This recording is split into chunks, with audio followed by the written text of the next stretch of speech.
जय हिंद दोस्तों, स्वागत है आप सभी का अपने यूट्यूब परिवार बीए सेमेस्टर वाला में। दोस्तों आज के इस क्लास में हम लोग कवर करेंगे BA fifth semester Hindi. Paper का नाम है साहित्य शास्त्र और हिंदी आलोचना द्वितीय। ठीक है, एचएनडी 302 पेपर कोड है। एचएनडी 301 का आपका एग्जाम हो गया। मैंने काफ़ी एक्सप्लेन करके उस पेपर को बताया था। ठीक है, इस क्लास में मैं एक्सप्लेन नहीं कर पाया हूँ, इसके लिए मैं माफ़ी चाहता हूँ। 2023-24 का क्वेश्चन पेपर है। बिना देरी के स्टार्ट करते हैं, क्योंकि आज ही आप लोगों का एग्जाम है। 10 मिनट के अंदर इस क्लास को ख़त्म करने का प्रयास किया जाएगा। ठीक है, व्यंजना शब्द शक्ति किससे संबंधित है? इन चारों में से किससे व्यंजना शब्द शक्ति आपकी संबंधित है? तो व्यंग्यार्थ से संबंधित है। सी ऑप्शन आपका राइट है प्रश्न नंबर पहले का। दूसरा क्वेश्चन क्या कह रहा है? जो तत्व काव्य सौंदर्य की, ठीक है, जो तत्व काव्य सौंदर्य की हानि करते हैं कहलाते हैं, तो यह काव्य दोष कहलाते हैं। डी ऑप्शन आपका राइट है प्रश्न नंबर दूसरे का। चले तीसरा क्वेश्चन क्या आपका पूछा गया है? काव्य के सौंदर्य बढ़ाने वाले तत्व कहलाते हैं, तो यह गुण कहलाते हैं। बी ऑप्शन आपका राइट है प्रश्न नंबर तीसरे का। चले चौथा प्रश्न आपका क्या पूछा गया है? भरत मुनि और दंडी ने गुणों की संख्या कितनी स्वीकार की है? तो गुणों की संख्या इन्होंने 10 स्वीकार की है। बी ऑप्शन आपका राइट है। चले नेक्स्ट क्वेश्चन देखेंगे। नेक्स्ट क्वेश्चन आपसे क्या पूछा गया है? देखिए, भरत मुनि ने गुणों की संख्या मानी है, कितनी मानी है? तो 10 मानी है। सी ऑप्शन आपका राइट है प्रश्न नंबर 5 का। चलिए प्रश्न नंबर 6 आपसे पूछा गया है, गुण काव्य के धर्म है, काव्यांग अर्थात शब्द अर्थ आदि के नहीं, यह मत है। किसका मत है? तो इनमें से किसी का भी ये मत नहीं है दोस्तों। ठीक है, डी ऑप्शन आपका राइट है प्रश्न नंबर 6 का। चलिए प्रश्न नंबर 7 आपको क्या पूछा गया है? देखिए, ध्वनिवादी आचार्यों ने गुण माने हैं। कितने गुण माने हैं? तो माधुर्य गुण, ओज गुण और प्रसाद गुण, इन तीनों गुणों को ध्वनिवादी आचार्यों ने माने हैं। डी ऑप्शन आपका राइट है उपरोक्त सभी। चलिए नेक्स्ट क्वेश्चन आपसे क्या पूछा गया है? कह रहा है कि माधुर्य गुण प्रयुक्त होता है, माधुर्य गुण श्रृंगार रस में प्रयुक्त होता है। बी ऑप्शन आपका राइट है प्रश्न नंबर 8 का। चलिए क्वेश्चन नंबर 9 आपसे क्या कह रहा है? कह रहा है कि काव्य दोषों का सर्वप्रथम निरूपण मिलता है, तो यह नाट्य शास्त्र के ग्रंथ में मिलता है। ऑप्शन नंबर ए करेक्ट है आपका। चलिए नेक्स्ट क्वेश्चन आपसे पूछा है, काव्य में अनावश्यक शब्दों का प्रयोग होने पर दोष। काव्य में अनावश्यक शब्दों का प्रयोग होने वाला जो दोष है, यह अधिक पदत्व दोष होता है। सी ऑप्शन आपका राइट है प्रश्न नंबर 10 का। इसमें नेक्स्ट क्वेश्चन आपसे पूछा गया है, दृष्टकूट पदों में दोष पाया जाता है, तो अप्रतितत्व दोष पाया जाता है। ए ऑप्शन आपका राइट है। नेक्स्ट क्वेश्चन देखेंगे आपसे क्या पूछा गया है। नेक्स्ट क्वेश्चन कह रहा है, प्रथमा या अग्रिमा शब्द शक्ति के नाम से अभिहित किया जाता है, तो अभिधा शब्द शक्ति को अभिहित किया जाता है। ठीक है, सी ऑप्शन आपका राइट है। चले नेक्स्ट क्वेश्चन आपसे पूछा गया है, शब्द शक्ति के भेद हैं। शब्द शक्ति के कौन कौन से भेद हैं, कितने भेद हैं? तो शब्द शक्ति के आपके 3 भेद होते हैं। बी ऑप्शन आपका राइट है। शब्द शक्ति के कौन कौन से भेद हैं? कमेंट करके ज़रूर बताइएगा, ये आपका होमवर्क है। अच्छा, कमेंट करने से क्या होता है कि आपको अच्छे से याद हो जाता है। कमेंट कर दीजिएगा, मैं आपके कमेंट को पिन कर दूंगा ताकि और भी बच्चे आपके कमेंट को ज़रूर देख पाएँ। ठीक है, उसका घर गंगा में है, शब्द निहित है, शब्द शक्ति है, ये कैसी शब्द शक्ति है? तो लक्षणा शब्द शक्ति है। बी ऑप्शन आपका राइट है प्रश्न नंबर 14 का। चले नेक्स्ट क्वेश्चन आपसे देखेंगे क्या पूछ रहा है कि शब्द शक्ति का महत्व है। शब्द शक्ति का महत्व किसमें है? तो शब्द शक्ति से ही अर्थ का बोध होता है, और बिना अर्थ का उचित बोध किए काव्यार्थ की प्रतीति नहीं हो सकती है। दोनों आपकी राइट है। सी ऑप्शन आपका करेक्ट है। चलिए नेक्स्ट क्वेश्चन कह रहा है, नाट्यशास्त्र रचना है। नाट्यशास्त्र आचार्य भरत मुनि की रचना है। ए ऑप्शन आपका राइट है। नेक्स्ट क्वेश्चन आपसे पूछा है, आचार्य भामा ने गुणों का उल्लेख किया। आचार्य भामा ने गुणों का 3 प्रकार से उल्लेख किया है। ए ऑप्शन आपका राइट है। ठीक है, चले नेक्स्ट क्वेश्चन आपसे पूछा है, गुण काव्य के उत्कर्ष के साधन है, यह कथन है। ठीक है, गुण काव्य के उत्कर्ष के साधन है, ये स्टेटमेंट किसका है? डॉक्टर नगेंद्र का। सी ऑप्शन आपका राइट है। अच्छा, क्लास लाने में थोड़ी देरी हो गई, इसके लिए मैं माफ़ी चाहता हूँ। ठीक है, नेक्स्ट क्वेश्चन है, जिस काव्य को पढ़ने या सुनने से हृदय में ओज, उमंग और उत्साह का संचार होता है, उसे कहते हैं ओज गुण कहा जाता है। ए ऑप्शन आपका राइट है। नेक्स्ट क्वेश्चन देखेंगे आपसे क्या कह रहा है कि अभिधा शब्द शक्ति के भेद हैं।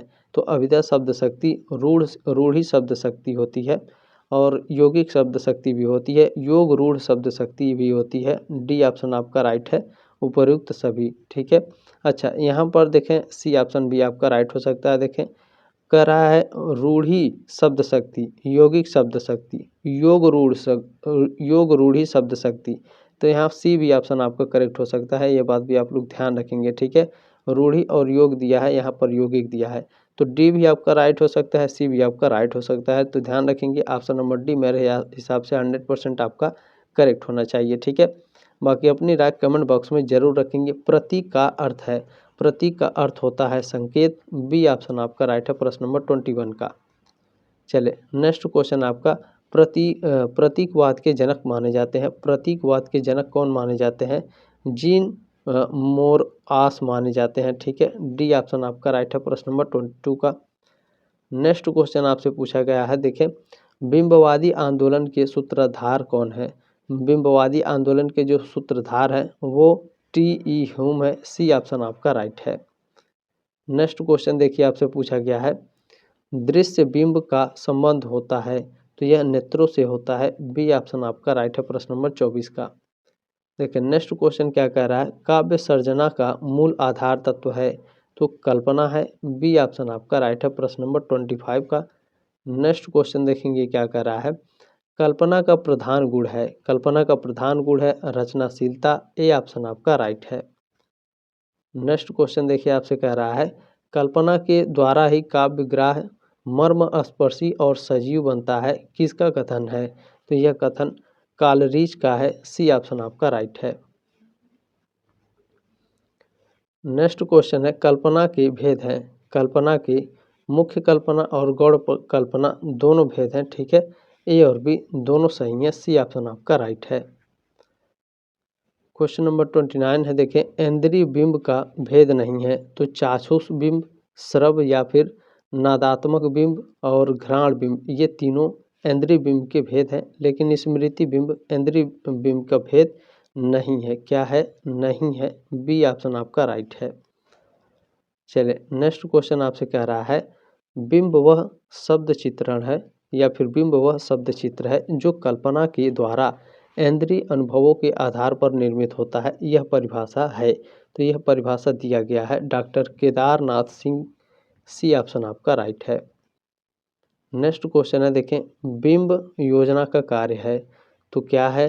तो काव्यार्थ को पूर्णतः स्पष्ट करना, भाव को संप्रेषित एवं उत्तेजित करना और वस्तु या घटना को प्रत्यक्ष करना, ये सभी इंटरनेट पर ये सभी दिखा रहा है। आपका जो सीरीज है उसमें मेरे ख्याल से भाव को संप्रेषित और उत्तेजित करना दिखा रहा है, ठीक है। तो इसका राइट आंसर क्या होगा, ये मैं आप लोगों के ऊपर डिपेंड करता है, ठीक है। मेरे हिसाब से यहाँ पर आपका ऑप्शन नंबर डी करेक्ट होना चाहिए, ठीक है, क्योंकि यूपीएस में बहुत सारे क्वेश्चंस के आंसर आपके गलत होते हैं, ठीक है ना। चले नेक्स्ट क्वेश्चन देखेंगे, मधुमेह बसंत जीवन मन के इस पंक्ति में बसंत प्रतीक है, इस पंक्ति में जो बसंत है वो यौवन का प्रतीक है, ये ऑप्शन आपका राइट है। नेक्स्ट क्वेश्चन देखेंगे आपसे क्या कह रहा है, देखिए पूछा गया है कि दीवा स्वप्नात्मक अथवा दुख स्वप्नात्मक बिंब का दूसरा नाम है, तो फैंटेसी, बी ऑप्शन आपका राइट है प्रश्न नंबर 33 का। नेक्स्ट क्वेश्चन है, देखें कल्पना सिद्धांत के प्रमुख विचारक हैं, कौन है? तो कालरीज है, ए ऑप्शन आपका राइट है। नेक्स्ट क्वेश्चन है, देखें फैंटेसी शब्द का निर्माण हुआ है, तो यह इनमें से किसी से भी नहीं हुआ है, ठीक है। डी ऑप्शन आपका राइट है प्रश्न नंबर 35 का। नेक्स्ट क्वेश्चन है, देखें प्रतीक की विशेषताएं हैं, तो देखें प्रतीक जो होता है, प्रतीक अप्रस्तुत का प्रतिनिधित्व करने वाले प्रस्तुत का नाम है, वह तुरंत मन में किसी भावना को जागृत कर देता है। जो प्रतीक होता है उस पर युग, देश, संस्कृति तथा मान्यताओं की छाप रहती है, ये सभी डी ऑप्शन आपका राइट है। नेक्स्ट क्वेश्चन है, काहे री नलिनी तु कुमलियानी में तत्व है, इसमें कौन सा तत्व है? प्रतीक का तत्व है, डी ऑप्शन आपका राइट है। नेक्स्ट क्वेश्चन क्या कर रहा है, देखें जॉन मोरास ने फिगरो नाम के पत्र में प्रतीकवाद का घोषणा पत्र प्रकाशित कराया, तो सन 1886 ईस्वी में, ए ऑप्शन आपका राइट है प्रश्न नंबर 38 का। चले नेक्स्ट क्वेश्चन क्या है, कल्पना को नैतिक शक्ति कहा है, किसने? तो ब्रैंडले ने कहा है, सी ऑप्शन आपका राइट है प्रश्न नंबर 39 का। नेक्स्ट क्वेश्चन पूछा आपसे, काव्य में अर्थ ग्रहण मात्र से काम नहीं चलता, बिंब ग्रहण अपेक्षित होता है कथन है। ये स्टेटमेंट आचार्य रामचंद्र शुक्ल का है। सी ऑप्शन आपका राइट है। चलिए नेक्स्ट क्वेश्चन आपसे पूछा गया है कि छायावाद, रहस्यवाद, प्रगतिवाद और प्रयोगवाद का विवेचन नामवर सिंह के किस पुस्तक में हुआ? तो आधुनिक साहित्य की प्रवृत्तियों में हुआ है। ए ऑप्शन आपका करेक्ट है। नेक्स्ट क्वेश्चन देखिए आपसे पूछा है, छायावाद में एक नूतन सांस्कृतिक मनोभावना का उद्गम है और एक स्वतंत्र दर्शन की नियोजन भी है। ठीक है, नियोजन भी यह कथन है। ये स्टेटमेंट किसके द्वारा दिया गया है? नंद दुलेरी वाजपेयी के द्वारा। सी ऑप्शन आपका राइट है। नेक्स्ट क्वेश्चन आपसे पूछा गया है, देखें, लोक हृदय में लीन होने की दशा का नाम रस दशा है। यह कथन है। यह कथन आचार्य रामचंद्र शुक्ल जी का है। सी ऑप्शन आपका करेक्ट है। ठीक है, चले नेक्स्ट क्वेश्चन है।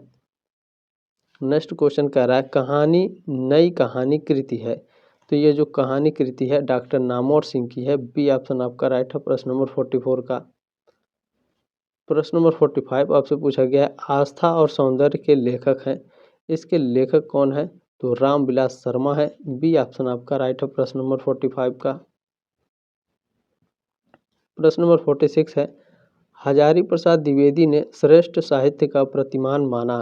किसे माना है? मनुष्य सत्व को। ए ऑप्शन आपका राइट है। चलिए नेक्स्ट क्वेश्चन आपसे पूछा गया है, हजारी प्रसाद द्विवेदी ने काव्य सिद्धांतों को स्वीकार किया। तो साहित्य के सहचर के रूप में। सी ऑप्शन आपका राइट है।